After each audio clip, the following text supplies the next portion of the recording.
I never meant to walk into his house that day.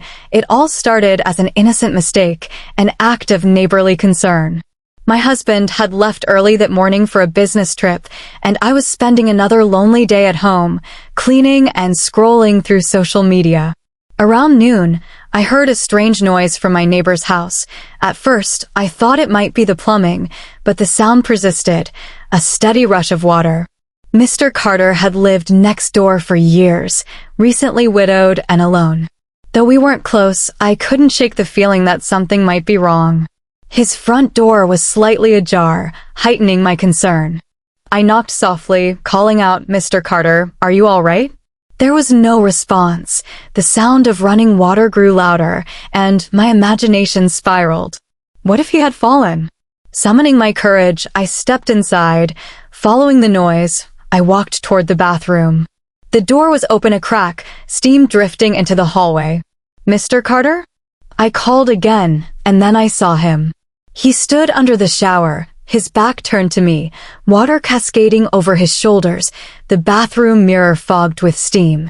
Reflected enough for me to take in the scene without meaning to. My breath caught as I froze, mortified by my mistake. Before I could retreat, he turned slightly, catching sight of me through the mirror. His eyes widened in surprise, but instead of anger or embarrassment, his expression was calm. He quickly grabbed a towel, wrapping it around his waist as he stepped out of the shower. I'm so sorry, I stammered. I heard the water and thought something was wrong. He chuckled softly. "No harm done. I should have locked the door. You were just being kind." His response disarmed me. "I'll leave," I mumbled, backing away. I didn't mean to intrude. As I turned to go, he said gently, "Wait. Thank you for checking on me. It's nice to know someone cares." His words lingered with me long after I returned home. I told myself it was just a fleeting moment, but deep down, I knew something had shifted.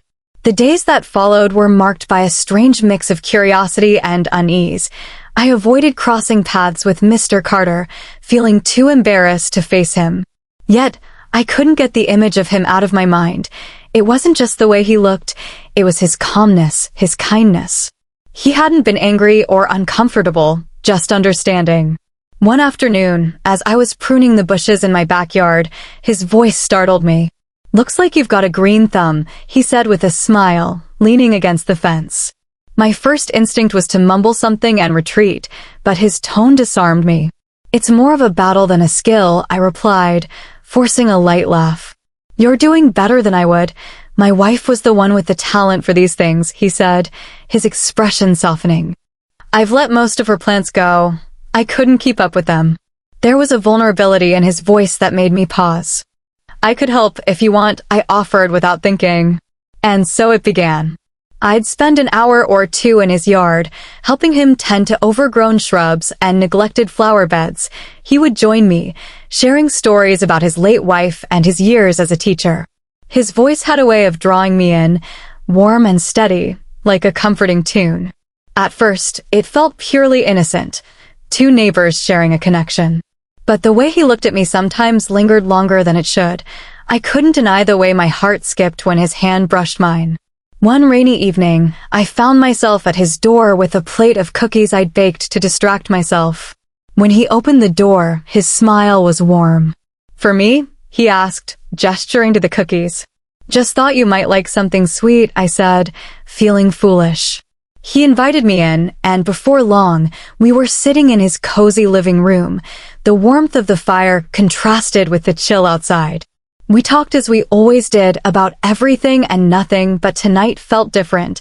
There was an intimacy in the air that neither of us acknowledged, but both of us felt.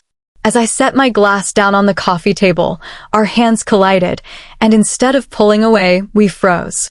I looked up to find his eyes on mine, searching, questioning. "You don't have to stay if you're uncomfortable," he said quietly.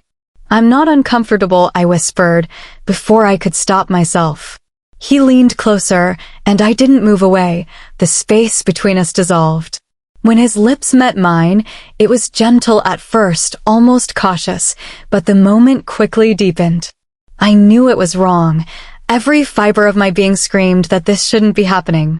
But in that moment, Nothing else seemed to matter, only the way his touch made me feel seen, desired, alive. When it was over, we sat in silence. "I never wanted to complicate your life," he said softly. The days that followed were a blur of guilt and longing. Mr. Carter and I avoided each other at first, as if pretending it hadn't happened could erase it. But the silence was unbearable. One evening, I found myself at the fence, and he was already there, waiting. "I've been thinking about us," he said, "and I don't want to hurt you or your life." "Neither do I replied, though my voice faltered. "We move on. We forget this ever happened," he said, taking my hand briefly. Forgetting wasn't as easy as saying the words. Months passed and life returned to normal, but the memory lingered. Some connections, no matter how fleeting, change you forever.